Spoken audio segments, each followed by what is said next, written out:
દિવાળી આવે એટલે ઘરની અંદર કઈક રંગ રોગાન કરવા જેવું લાગે તો રંગ રોગાન કરી નાખવું પડે.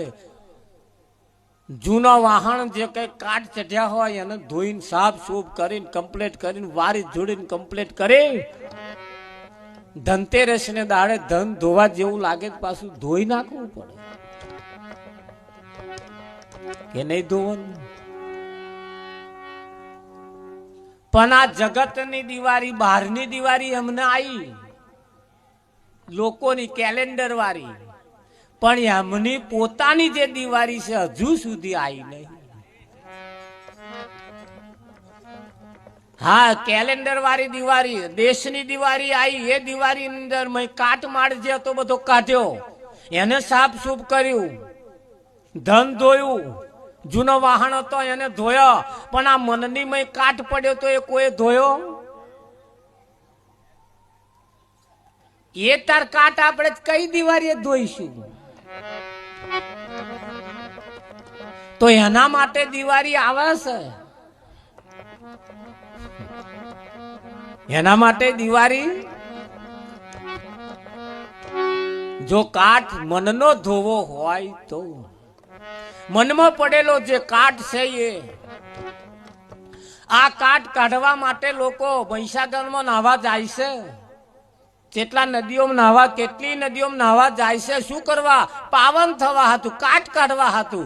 પણ આ નદીઓ પાછી એવી, આવો ડૂબકી મારે પણ નાક દબાઈને ડૂબકી મારે, એટલે મહી જવા ના દે. એટલે મહી જાય તો પેલું મહી સાફ કરે ને.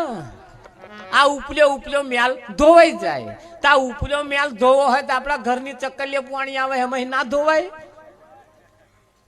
પણ ના ધોવે આવે એમના મનમાં ત્યાં જઈએ તો હારો ધોવાઈ જાય.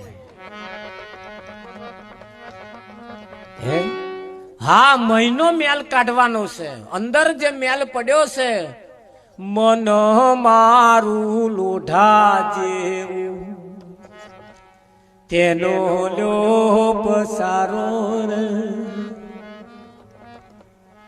ગુરુ મારે ઘેર આયા દિવાળી નો દાડો.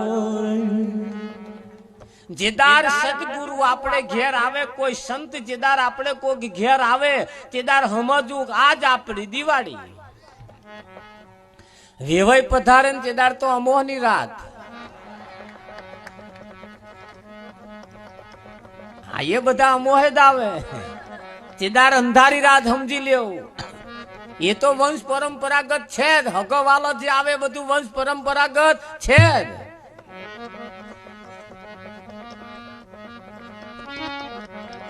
ખરું કે નહીં? આ હગામે પાછી જો ફોય આવી જાય તો ગોમ ફોય. ફોય કોઈ ઘર બાકી ના પડી ગયે. રાવજી અને જવું પડે ને ભાઈ. હવે ફોઈ કેવાય એ જે નામો પાડ્યા છે ને બરોબર પાડ્યા છે. તમે જોજો, ધ્યાન રાખી. એ બધું જે પાડ્યું છે ને બધું એ નક્કી જે કર્યું છે એ મહી જેવું છે એવું જ બહાર નક્કી કરેલું છે.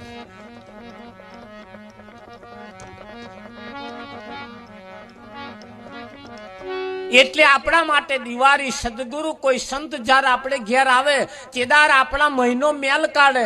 પેલી નદી ઉપલ્યો મેલ ધોવે, અંદરનો મેલ ધોતી નથી. સદગુરુ અંદરનો મેલ ધોવે અને બહારનો મેલ ધોવે. ધોવે કે ના ધોવે? તમારા ઘરમાં કઈક તકલીફ થાય, તાવ આવતો હોય ના મટે, ડોબું વહ્યું હોય ના ઉભું રહેતું હોય, ઉભું તો રે પણ દૂધ ના હાલતું હોય. મન કે મહારાજ ના ઉભું રહેવું બનતું હોય છે કે? એટલે મારે બદલવું પડ્યું. ઉભું તો રે જ તે કે મેં ખારું દે નહીં હેડો ને એવું આપણે કહીશું.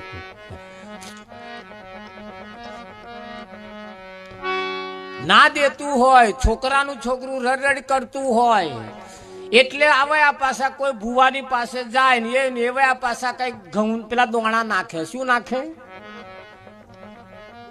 એ દોણા નાખે. એ દોણા હાથ પેઢીનું પેલા કાઢી આવે. કાઢે કે ના કાઢે? હા, એ હાથ પેઢી વાળું દોણામાં આવે. અને વાત સાચી છે, આવે જ તે કે ના આવે? આવે. તો હાથ પેઢી વાળું જો ઘઉંના દોણામાં આવતું હોય તો હાથ પેઢી વાળું શું અહીં ના આવે? આ લક્ષણ બધો હાથની પેઢી વાળાનો છે. આ મોટો દોણો છે. એટલે હાથ પેઢી વાળાનું હાથ પેઢીએ બાકી પડતું હોય એ પેલા ગાલ્યા લે અને પાછું આપણે એ કરવું પડે. મોનો નવે તો બધું આવે છે આગળ બધું. હવે સાચું હોય કે જૂઠું હોય જે હોય, પણ આપણે પેલું જે પેઠું છે એ કાઢવા હાથું પેલું હાથ પેઢી વાળું કરવું પડે. તારે એ જગ્યાએ થોડું સમજવા જેવું નહીં. હારો હાથ પેઢી કોઈ એવો ના પાક્યો અને કોઈને ના નડ્યું તો આપણું હાથની પેઢીએ નડ્યું એમ કહું છું. તા હાથ પેઢી લગીને ચોં ડબાઈ રહ્યું તું. પણ જેદાર તમારી ઓલ્લી તડાકા મારે ચોફેરથી જેદાર વાયરા વાય ચેદાર હાથ નહીં 12 પેઢીનું હોય તોય નેકરે નેકરે નેકરે ને નેકરે એટલે વાયરા બંધ કરી દેજો.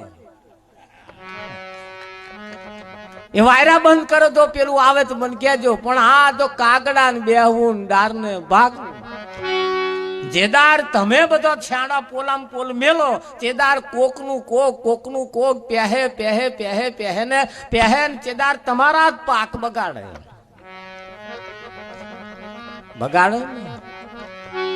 પણ એ નેકરે એટલે આપણે કરવું અને કરીએ એટલે પાછું એમાંથી કઈક છુટકારો આપણને મળે. હા, માણસ મનથી બંધાય અને મનથી જ પાતો છૂટો થાય. થાય કે ના થાય? હા, હવે એક કાઢિયાળવા વાળા હાથ પેઢી વાળો પાછો હા ભલે 15 વર્ષનો ભૂવો હોય પણ એને હાથ પેઢી નું દેખાય. દેખાય કે ના દેખાય? રાવજી મહારાજ તો તમને 80 વર્ષ વાળા નહીં દેખાતું કે આપણા વલ્લી તડાકા ચમમારો છે? દેખાય કે ના દેખાય? આ સમજવા જેવું તો છે. જેમ તેમ કરીને એ જગ્યાએ પણ જઈને આપણે છૂટા થવા માંગીએ છીએ, બંધન મુક્ત થવા માંગીએ છીએ. એમ અહીં પણ એક બંધન છે. એ બંધન મુક્ત થવા માટે કોઈ સંતની જરૂર પડે અને સંત આપણા મહિનો જે મ્યાલ છે એ બહાર કાઢે.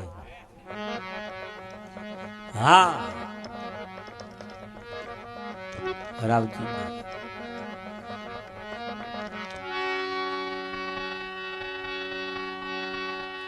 અને અંદરનો જ્યારે મેલ નાકરશે ત્યારે આપણે પવિત્ર થવા છે.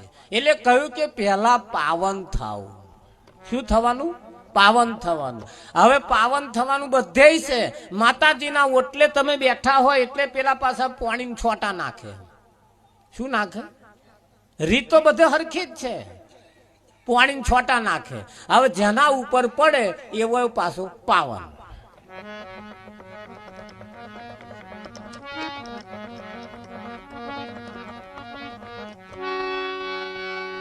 કોક કઈક અવસાન થયું હોય અને શમશાન યાત્રામાં ગયા હોય અને પાછા આવીને પાછા એ પાણી નાખે આમ તરી પાવન. શરીર ઉપર છોટા પડ્યા પણ મેં પેલી પૈસાની થપ્પી પડી હતી એના ઉપર ના પડ્યા. એ તો સારું એવું ને એવું જ રહ્યું ને. હવે શરીર ઉપર છોટા પડ્યા પણ મનમાં છોટા ના પડ્યા. મન એવું ને એવું રહી ગયું. હવે અહીં સુધારવાનું કોને છે? મનને સુધારવાનું છે. આ બધો કાટ શેમાં છે? મનમાં છે. અને મન ચંગા તો કથરોટમાં ગંગા. હવે મન ચોખ્ખું કરવાનું આ દુનિયામાં ફક્ત ને ફક્ત સંતો સિવાય બીજું કોઈ મનને ચોખ્ખું કરી શકતું નથી. એક સંતો જ મનને ચોખ્ખું કરી આલે. કોઈ જગ્યાએ એવું નથી. આ એક જગ્યાએ એવું છે કે એને પવિત્ર કરવામાં આવે છે. પહેલા પાવન થાવું, એટલે પાવન થવું એટલે ખાલી પાણી છોટીને પાવન થવું એવું નહીં. હા, પણ આ જ લોટાનું પાણી લેવાનું, જમણા હાથમાં લેવાનું અને ગંગાજળ મોની અને પ્રતિજ્ઞા લેવાની કે આજ અને ત્યારથી હું દારૂ નહીં પીવું, જુગાર નહીં રમવું, ચોરી નહીં કરું, માંસાહાર નહીં કરું. લગ્ન કર્યું હોય તો પોતાની પત્ની એ જ પત્ની બીજી આ જગતમાં મા બેન સમાન માની. આવું તમે નક્કી કરો એટલે પછી તમે તારથી જ પછી પવિત્ર થઈ જાઓ. થઈ જવાય કે ના થઈ જવાય, પણ આવું જયારે લેવાનું થાય છે તારે જ આગા પાછા થાય. હજુ 80 વર્ષે મને ફેરા ફરવાનો શોખ છે. હા વિઠ્ઠલ મહારાજ, શું તમે સમજો આ માણસ એટલે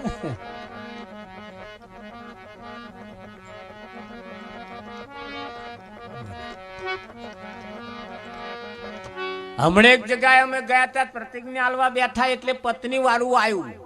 એને 2 છોકરો 2 ગલુલ્યો, ઘેર એને ઘેર થયો રૂપ રૂપનો અંબાર, એ જોડે બેઠેલો. તું લઉં તા હું પ્રતિજ્ઞા લઉં.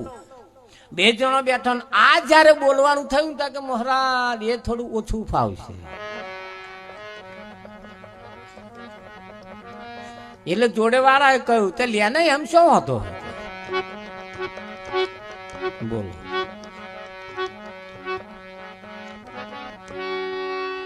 કઈક જગ્યાએ કઈક બેનો આગળ પાછળ, આપણે કઈક પોતાનો પતિ એ જ પરમેશ્વર.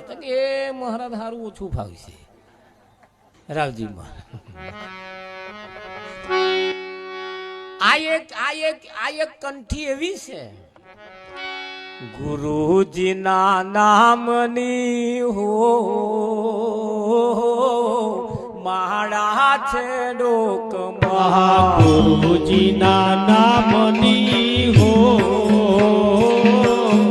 માળા છે ડોકમાં, માળા છે ડોકમાં પહેરી છે ડોકમાં, માળા છે ડોકમાં પહેરી છે ડોકમાં, કોઈને દેખાય નહીં હો માળા છે ડોકમાં, કોઈને દેખાય નહીં હો માળા છે ડોકમાં.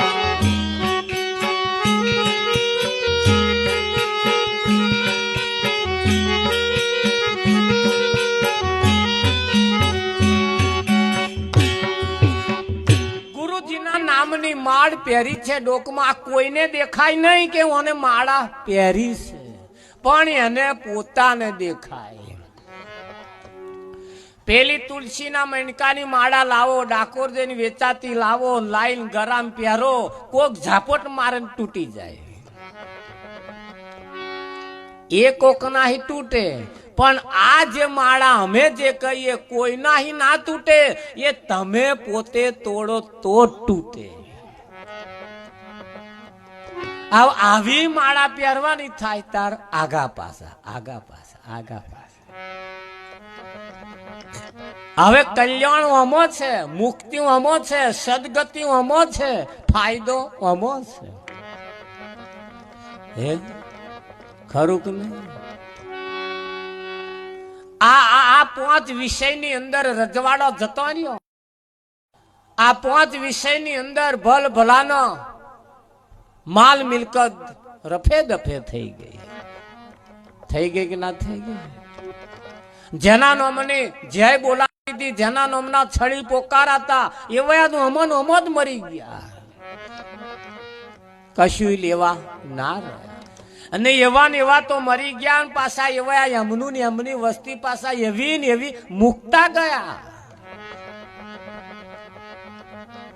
જે આલ્કોહોલ લેતા હોય એ આલ્કોહોલ વાળા નહીં પાછું જે પાકે એ પાછું અમુક સમય થાય એટલે એ પાછું આલ્કોહોલ લેતું થાય. ના થાય વડ એવા બેટા બાપ એવા વડ એવા ટેટા ને બાપ એવા બેટા થાય છે તે અહીં તો કોઈની ખોટ છે, પણ જો એમાંથી સદગતિ મેળવી લેવી હોય, એમાંથી જો ફાયદો કરી લેવો હોય તો ભજન સિવાય બીજો કોઈ રસ્તો નથી. હા વિઠ્ઠલમાં એથી બીજો કોઈ રસ્તો